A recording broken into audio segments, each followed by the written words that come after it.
Hello, welcome to my psychedelic review of the Pixel 6a. I've been using this phone for about a month now and I feel like I know it really well. So first I think I need to mention the phones I had before this one. For about 9 months I carried a Samsung Galaxy S21 Ultra, which was a great phone.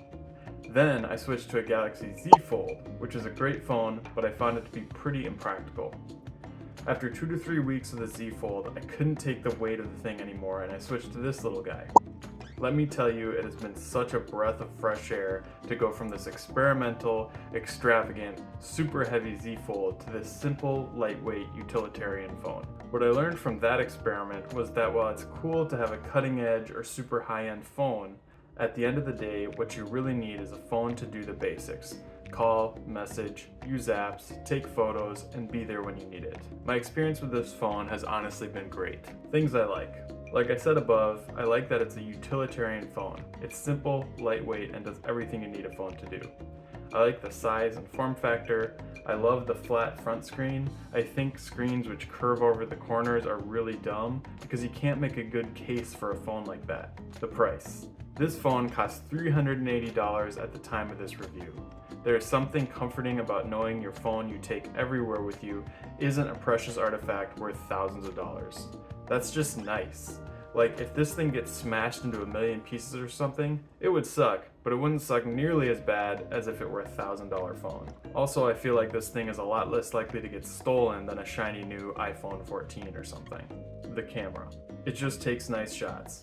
The magic eraser tool is super cool, and I don't think I need to say anything more about the camera. It's not a telephoto, but it takes great shots. Pixel phones typically have great cameras. Call screening and AI-driven phone features. I've been getting scam calls and political calls for weeks, multiple times a day, and this thing handles them all. Doesn't even bother me, it just silently says, screening your call. It will read them a message that says, this person is using a Google screening service. What would you like me to tell them? And then they just hang up because they're scammers. Honestly, I couldn't have picked a better time to get this phone with the elections that just happened. Also, for pre-recorded phone trees, it will automatically turn it into a user interface, which is so cool. It doesn't work with every phone tree, but oh man, when it does work, it's so nice. You don't need to sit and listen super carefully for each option. The options just pop up in front of you and you can select the right one. It's amazing. The fingerprint sensor. I just want to say I came from the uber fast S21 Ultra, and this thing works totally fine. I didn't even think about it. It's just good. The fingerprint sensor works. Speed. This thing is snappy and it never feels laggy. Things I don't like. It's still buggy at times.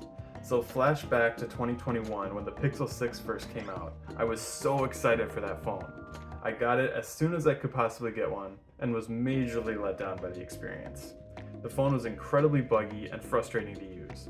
Apps wouldn't open, the app tray would stay open and you couldn't close it or do anything to fix it. The keyboard would be impossible to minimize. The user interface just wouldn't load and you'd be stuck looking at your wallpaper, unable to do anything.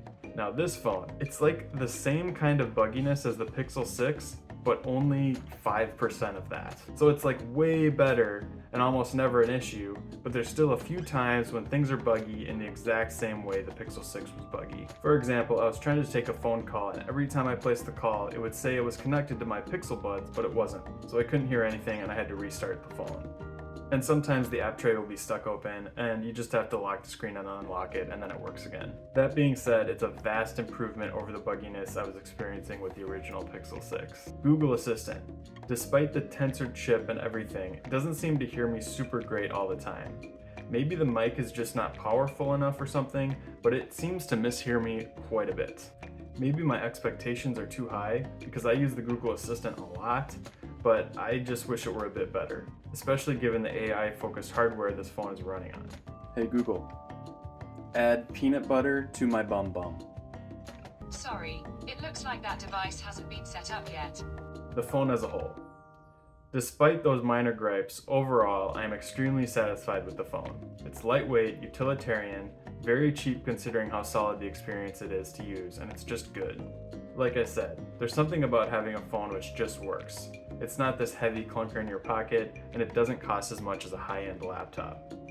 At the end of the day, what we need a phone to do is just be a smartphone. That's it. You need something that can take photos, navigate with maps, notify you of messages and emails, make calls, and run apps.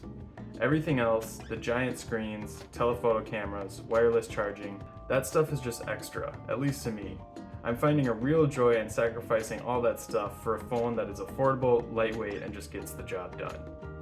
Thanks for watching. Please like and subscribe and hit the bell icon so I can keep making more videos like this.